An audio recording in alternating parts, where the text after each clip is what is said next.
kaminuza bitanguye uyu munsi ibikorwa by'umugwi severe rero gutohoza ivyabereye ngaha muri kaminuza.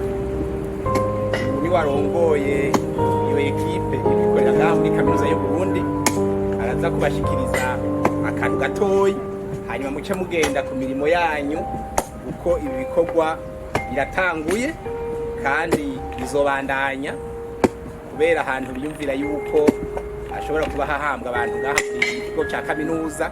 Si ngaha honyene, hariho n'ahandi batanguye, hariho n'ahandi bazobandanya. Urumva rero ntimwoca muguma muhagaze ngaha kuko aba bari ku kazi kabo, namwe mufise akazi kanyu.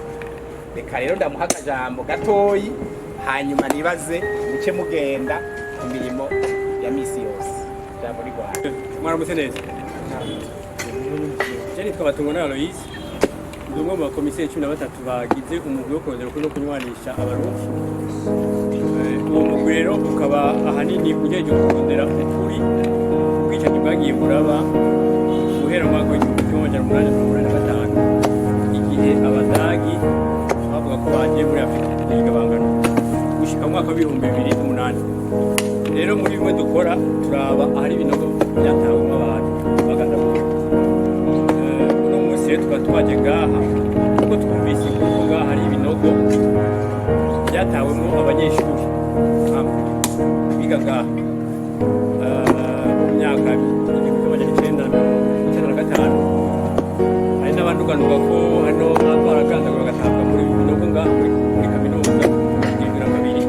Ivyo nivyo byatuzanye ngaha turabe ko ivyo binogo koko biriho, turabe ko ivyo bisigarira vyacu biriho, hama tuheze turondere ukuri kuri ivyo bisigarira, turabe ico tuzobikoza kugira ngo ukuri kumenyekane.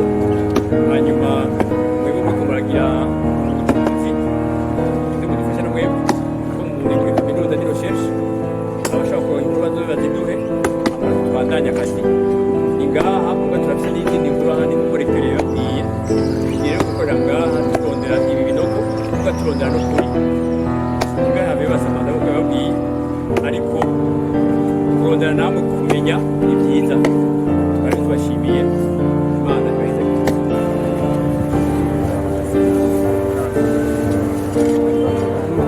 Mumaze gukora